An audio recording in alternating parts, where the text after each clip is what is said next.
Olá, estamos nós aqui novamente para essa nossa revisão e vamos para a questão o módulo 2, Instituições Escolares no Brasil Colonial e Imperial.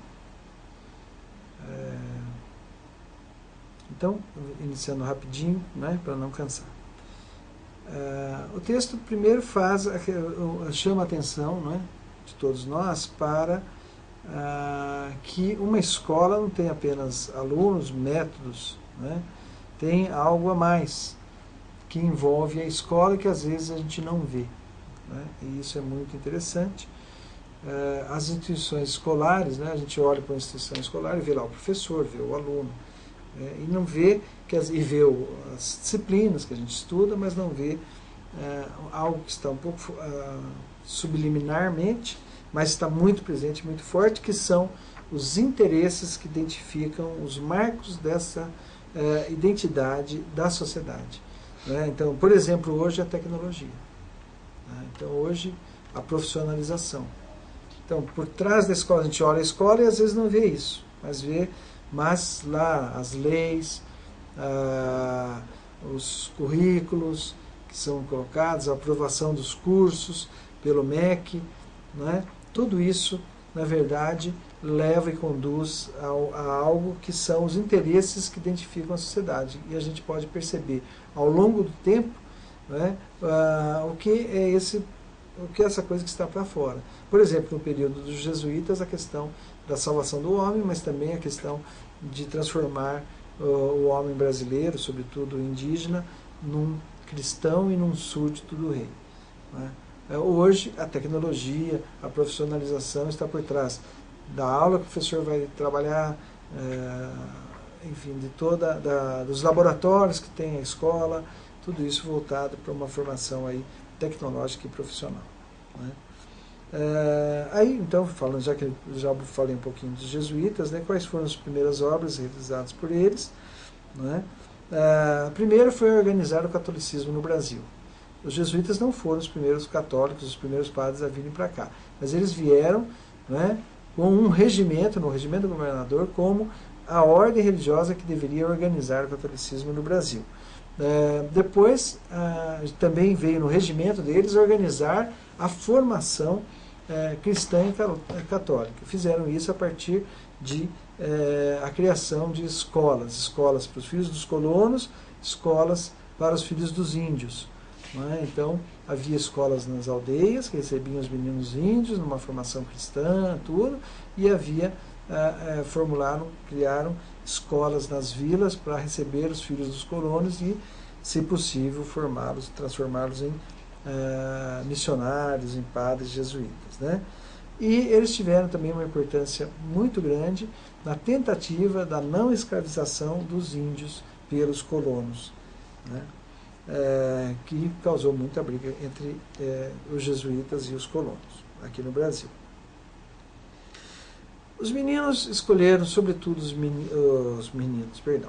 os jesuítas escolheram, sobretudo, os meninos para serem catequizados, primeiro porque eles achavam que os pais já estavam perdidos, vamos dizer assim, né?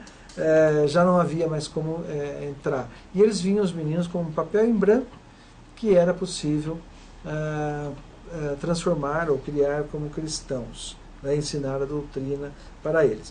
E outra característica é que, e isso desde o início, eles perceberam que a afeição que tinham os índios adultos pelos seus filhos. Então eles, intermediado pelos meninos, tentaram entrar nas aldeias, se não transformá-los em cristãos, mas pelo menos amenizar um pouquinho aquilo que eles achavam que era uma afronta à religião cristã que praticavam os pais, sobretudo a antropofagia, o cauim, as guerras e as brigas, enfim, que era próprio da cultura indígena, né? As primeiras escolas no Brasil foram as escolas de Salvador, né, na Bahia, a escola de Piratininga, em 1554, que é o marco de fundação de São Paulo, e a escola de São Vicente e também do Rio de Janeiro. Essas foram as primeiras escolas que os jesuítas implantaram no Brasil. Se dedicavam, sobretudo, à formação de meninos, dos meninos índios, que eram recebidos nessas escolas, e depois elas foram se transformando em colégios canônicos para a formação dos jesuítas. Né? Quem podia estudar nos colégios jesuítas, não nas escolas. Nas escolas, né, sobretudo nos aldeamentos, eram os meninos índios, mas nos colégios jesuítas, a partir de um determinado tempo, podiam estudar os filhos dos colonos ou os noviços que vinham da Europa, né, os estrangeiros que vinham e ficavam nessas escolas, nesses colégios, para aprenderem lá as coisas da religião. Então, aprender o latim, aprender exercícios de gramática, tinham a obrigação de conhecer de cor, né, as matérias que eram estudadas. Nesses colégios, cada mestre podia ter no máximo 14 ou 15, né, estudantes, né, e é um colégio bastante diferente daquele que a gente vê hoje. Então, tire um pouco essa ideia do colégio que vocês veem hoje, porque era um colégio diferente. As pessoas, né, os colégios, as pessoas viviam, os meninos, né, viviam nesses colégios e faziam aula à tarde, aula de manhã, aula à noite, com os seus mestres. E aula de tudo. Esse mestre era aula de primeiras letras, era aula de latim, enfim. Né? Muito bem. Os jesuítas foram banidos do Brasil pelo Marquês de Pombal, porque o Marquês de Pombal, né, que tinha já, nós vamos ver no próximo texto, na próxima revisão, uma visão iluminista, quer dizer, uma visão de que a razão, o intelecto é que deviam guiar o homem, e era isso que deveria ser desenvolvido no homem, e não desenvolver o homem no sentido religioso, no sentido de salvação da sua alma e tudo mais. Não é? E por isso o Marquês de Pombal tinha uma ideia de que os jesuítas estavam atrasando tanto o ensino em Portugal quanto no Brasil.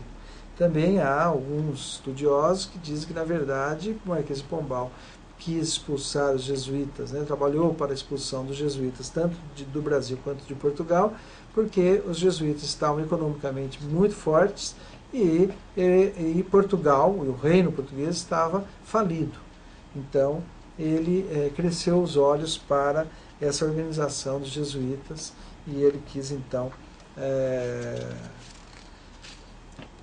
quis que esse desenvolvimento econômico fosse para o governo e não para os jesuítas, para o Estado. Né? As primeiras escolas de ensino superior no Brasil e seu desenvolvimento veio junto com a família real, né, que mudou a vida cultural, sobretudo no Rio de Janeiro ou em São Paulo, nas grandes vilas, já que uma grande quantidade de administradores públicos, uma grande quantidade de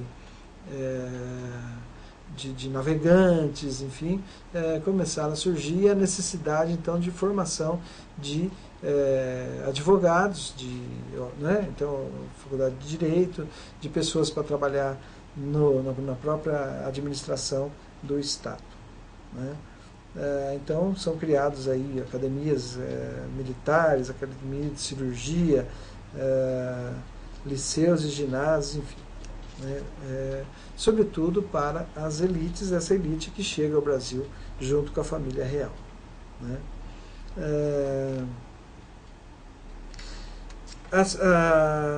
Não havia no Brasil professores. Essa né? Isso não é de hoje.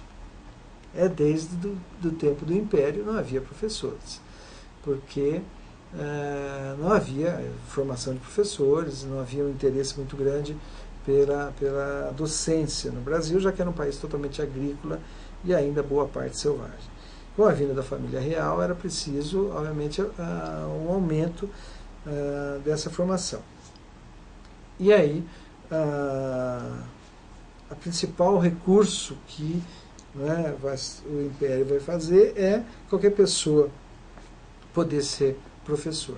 desde que fizesse lá um concurso, mostrando que tinha conhecimento do assunto e que tinha uma boa formação moral, né, para trabalhar como docente, e poderia ser professor.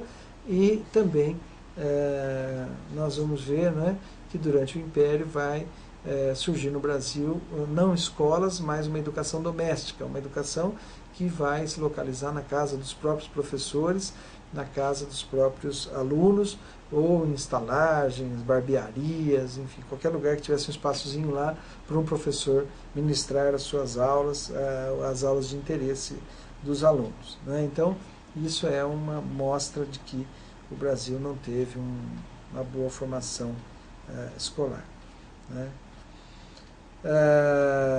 Mas, de qualquer forma, a primeira é durante o Império, talvez até percebendo isso, que vão surgir as primeiras escolas normais, escolas típicas para a formação de professores.